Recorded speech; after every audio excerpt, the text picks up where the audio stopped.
여러분, 미국 증시가 왜 이러죠?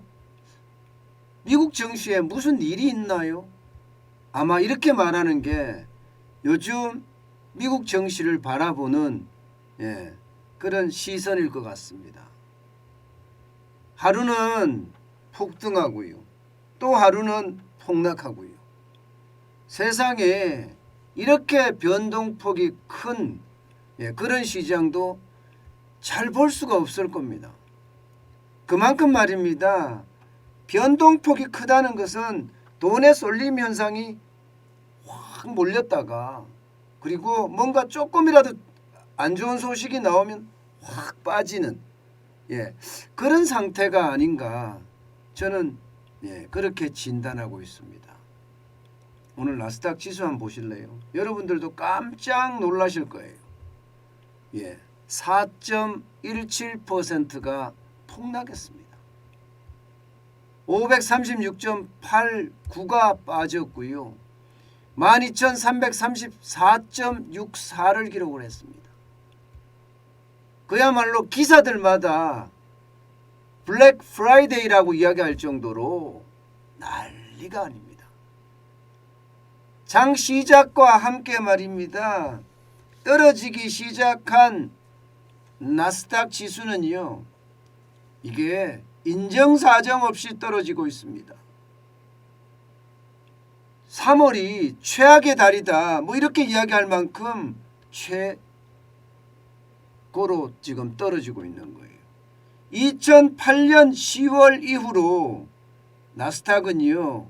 월간 하락폭이 가장 큰 하락폭이라고 이야기합니다. 그만큼 말입니다.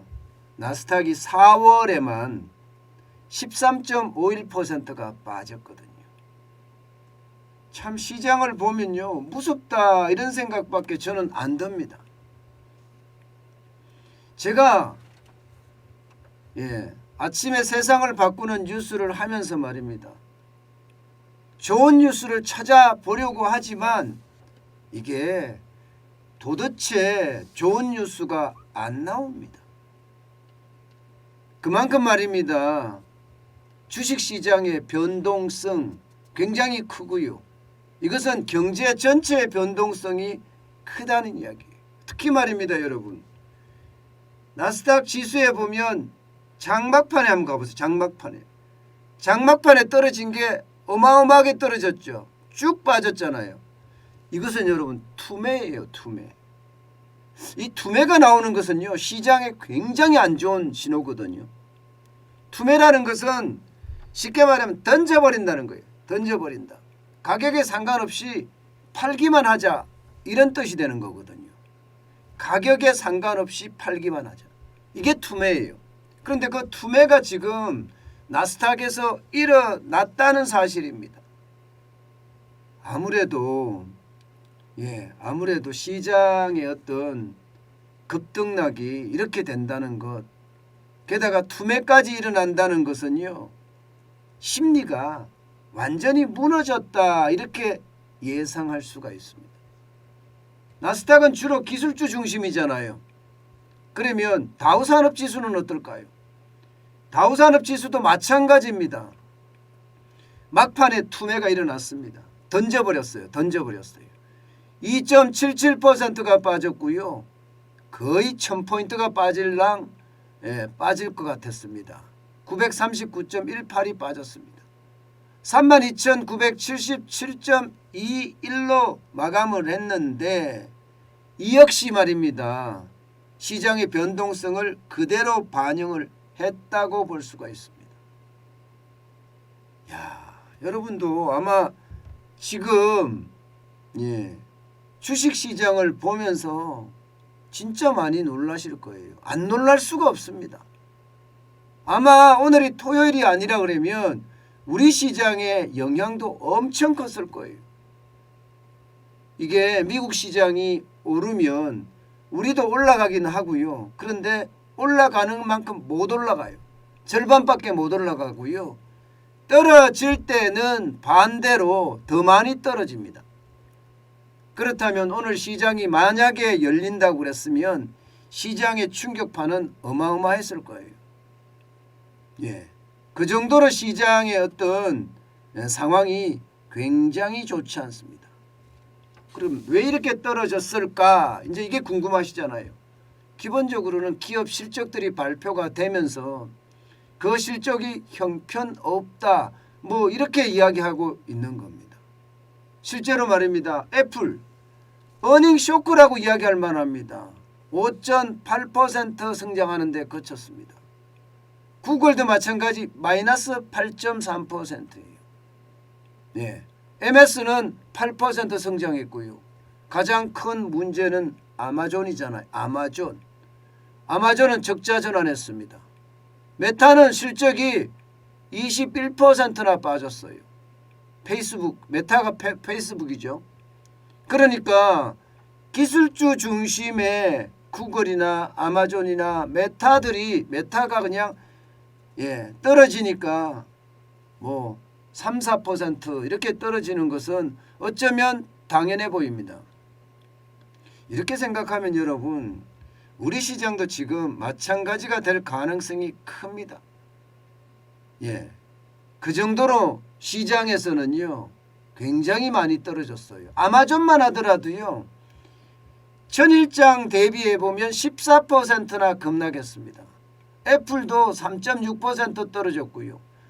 예, 마이크로소프트나 구글도 적게는 3%, 많게는 4%가 떨어졌습니다. 그러니 시장 전체의 어떤 지수를 끌어내린 거죠. 여러분도 알다시피 이 구글이나 아마존은요,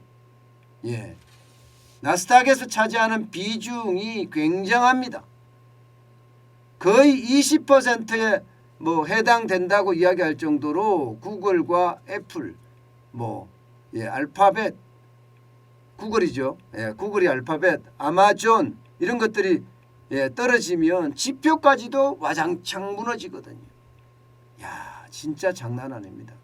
그만큼 시장의 위험성이 크다는 얘기예요. 그만큼 말입니다. 게다가 말입니다, 여러분. 물가, 이것도 장난 아니거든요. 여러분 이거 한번 보세요. 3월에 PCE 물가 지수입니다. 플러스 6.6%예요. 이게 미국 상무부가 발표를 하는데 이것은요 미국의 중앙은행인 연방준비제도가 활용하는 지표입니다. 이 PCE라는 것은요 쉽게 말하면 개인 소비 지출 지수예요. 개인 소비 지출 물가 지수거든요. 정확히 말하면요. 그런데 6.6%가 올랐다는 것은요 1982년 이후에 최대 상승폭입니다. 1982년, 그러니까 40년 만에 최대 상승폭이라는 거잖아요. 그러니 시장이 곤두박질 치는 것은 어쩌면 당연한 겁니다. 2월 달에 6.3%가 올랐거든요. 그런데 2월 달이 6.3%인데 3월 달이 6.6%까지 올랐다는 것은 4월 달에 더 많이 오를 수 있다는 거예요. 더 많이 오를 수 있다. 게다가 이 PC 물가 지수 중에 말입니다. 계절성이 있는 거라든가 농수산물 같은 거겠죠. 또 일시적이 있는 거. 기름값 이런 거겠죠. 그것을 뺀 뿌리건자의 근원 물가. 근원 물가는요 5.2% 올랐습니다. 이것도 지금 2월에 5.3%에 비하면 조금 줄어들었다고 이야기하지만 이것도 굉장히 높은 수치. 그렇기 때문에 물가가 많이 오른다. 그러면 어떻게 되겠습니까? 이렇게까지 오르면 금리를 올릴 수밖에 없다. 금리를 올리면 투자자들 입장에서는 이자 부담이 커져서 쉽게 말하면 비투를 못하게 되는 거죠. 그런 영향을 받아서 지금 시장이 폭락, 블랙 프라이데이를 맞았다. 이렇게 이야기할 정도로 상황이 굉장히 안 좋습니다. 결국 말입니다. 인플레이션이 엄청나게 터질 거고 그 터진 인플레이션을 막기 위해서 금리 인상을 굉장히 하게 될 텐데 그것이 시장에 미치는 영향은 굉장히 클 거다. 이렇게 이미 인식하고 있습니다. 여러분, 저는 여러분들에게 지금 자꾸 말씀을 드리는 게 현금을 쌓아라 이런 말씀을 굉장히 많이 드리고 있습니다. 지금 나오는 지표들을 보면요. 그렇게 좋은 지표가 없습니다. 미국 시장도 한국 시장도 마찬가지로요. 그래서 여러분에게 현금을 쌓아놓고 기다리는 것이 좋다. 이런 이야기를 저는 계속 여러분들이 하고 있는 겁니다. 그만큼 말입니다. 시장의 어떤 위험성이나 또 시장의 변동성이 크다는 이야기입니다. 여러분, 우리는 이렇게 위험성이나 변동성이 클 때 항상 그랬습니다. 조심조심하자. 돌다리를 두드려서 가는 것이 아니라 쇠망치로 두들겨가면서 내리쳐가면서 가야 된다. 그래야지 지금 시장에는 우리가 적응할 수 있는 거예요.